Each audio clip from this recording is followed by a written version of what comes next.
കേരളത്തിൽ ട്രെയിൻ യാത്രക്കാരുടെ എണ്ണത്തിലും റെയിൽവേ സ്റ്റേഷനുകളിലെ വരുമാനത്തിലും വർധന. സംസ്ഥാനത്തെ 15 റെയിൽവേ സ്റ്റേഷനുകൾ ഇങ്ങനെ നേട്ടവുമായി ഉയർന്ന കാറ്റഗറിയിലേക്ക് എത്തുകയും ചെയ്തു. വരുമാനത്തിന്റെയും യാത്രക്കാരുടെയും എണ്ണത്തിന്റെ അടിസ്ഥാനത്തിൽ റെയിൽവേ പുറത്തിറക്കിയ പുതിയ നോൺ സബർബൻ ഗ്രൂപ്പ് പട്ടികയിലാണ് 15 സ്റ്റേഷനുകളുടെ സ്ഥാനം മെച്ചപ്പെട്ടത്. സ്റ്റേഷനുകളുടെ വികസനം, സ്റ്റോപ്പ് അനുവദിക്കൽ എന്നിവ തീരുമാനിക്കുന്നതിൽ നിർണായക പങ്കുള്ളതാണ് വരുമാനം അടിസ്ഥാനമാക്കിയുള്ള ഈ പട്ടിക.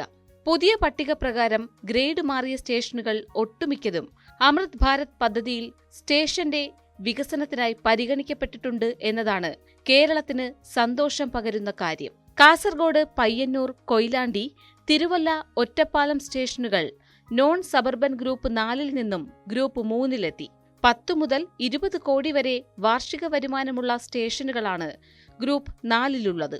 ഇതിൽ നിന്നാണ് 20 കോടിക്കും 100 കോടിക്കും ഇടയിൽ വരുമാനമുള്ള സ്റ്റേഷനുകളുടെ ഗ്രൂപ്പായ 3-ലേക്ക് ഈ സ്റ്റേഷനുകൾ എത്തിയത്. ഇതിൽ കാസർഗോഡ്, പയ്യന്നൂർ, കൊയിലാണ്ടി, ഒറ്റപ്പാലം സ്റ്റേഷനുകൾ പാലക്കാട് ഡിവിഷനിലും തിരുവല്ല, തിരുവനന്തപുരം ഡിവിഷനിലുമാണ് വരുന്നത്. തിരുവനന്തപുരം ഡിവിഷനിലെ തൃപ്പൂണിത്തുറ, കരുനാഗപ്പള്ളി, ചേർത്തല, പാലക്കാട് ഡിവിഷനിലെ ഫറോക്ക് സ്റ്റേഷനുകൾ 10 കോടിക്കും 20 കോടിക്കും ഇടയിൽ വാർഷിക വരുമാനമുള്ള നോൺ സബർബൻ ഗ്രൂപ്പിലേക്കെത്തി. നേരത്തെ ഇവ 1 കോടിക്കും 10 കോടിക്കുമിടയിൽ വരുമാനമുള്ള ഗ്രൂപ്പ് 5-ലായിരുന്നു. പാലക്കാട് ഡിവിഷനിലെ മഞ്ചേശ്വരം, കോട്ടിക്കുളം, തിരുവനന്തപുരം ഡിവിഷനിലെ പുനലൂർ, കൊട്ടാരക്കര, ഏറ്റുമാനൂർ, തുറവൂർ സ്റ്റേഷനുകളും നില മെച്ചപ്പെടുത്തി. ഈ സ്റ്റേഷനുകൾ 1 കോടിക്ക് താഴെ വരുമാനമുള്ള നോൺ സബർബൻ ഗ്രൂപ്പ് പട്ടിക 6-ൽ നിന്നും 5-ലേക്കെത്തി. കേരളത്തിലെ ഒട്ടുമിക്ക സ്റ്റേഷനുകളുടെയും വരുമാനത്തിൽ 5 വർഷത്തിനിടെ വലിയ വർധനയുണ്ടായതായും കണക്കുകൾ ചൂണ്ടിക്കാട്ടുന്നു.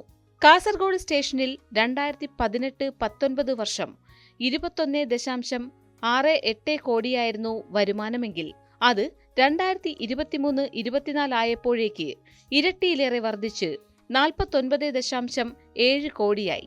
5 വർഷം മുൻപ് കാസർഗോഡ് സ്റ്റേഷനിലെ പ്രതിവർഷം യാത്രക്കാരുടെ എണ്ണം 24.98 ലക്ഷമായിരുന്നുവെങ്കിൽ ഇപ്പോഴത് 28.7 ലക്ഷമായി കൂടി.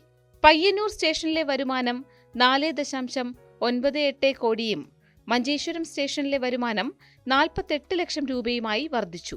മഞ്ചേശ്വരം സ്റ്റേഷനിലെ യാത്രക്കാരുടെ എണ്ണത്തിൽ 5 വർഷം കൊണ്ട് 78,000 പേരുടെ വർധനയുമുണ്ടായി. വടകര സ്റ്റേഷനിൽ 8.10 ലക്ഷം യാത്രക്കാരുടെയും വരുമാനത്തിൽ 9.89 കോടിയുടെയും വർധനയാണ് ഉണ്ടായിട്ടുള്ളത്. ഈ സ്റ്റേഷനുകളിലെല്ലാം റെയിൽവേ വലിയ വികസന പ്രവർത്തികളാണ് നടത്തുന്നത്. 15 കോടി മുതൽ 50 കോടി വരെയാണ് ശരാശരി സ്റ്റേഷനുകളിൽ ചെലവഴിക്കുന്നത്. സെൻട്രൽ സ്റ്റേഷനുകളിലും ടെർമിനൽ സ്റ്റേഷനുകളിലും ഭീമമായ തുകയാണ് നവീകരണത്തിനായി റെയിൽവേ വകയിരുത്തിയിരിക്കുന്നത്. തിരുവനന്തപുരം, എറണാകുളം ജംഗ്ഷൻ, ടൗൺ, കൊല്ലം, കോഴിക്കോട് അടക്കമുള്ള 7 സ്റ്റേഷനുകളാണ് രാജ്യാന്തര നിലവാരത്തിലേക്ക് ഉയർത്തുന്നത്. 138 കോടി മുതൽ 497 കോടി വരെയാണ് നവീകരണത്തിനായി ഈ സ്റ്റേഷനുകളിൽ ചെലവഴിക്കുന്നത്. കൊല്ലം സ്റ്റേഷനിലെ നിർമ്മാണ പ്രവൃത്തികൾ അതിവേഗം പുരോഗമിക്കുകയാണ്.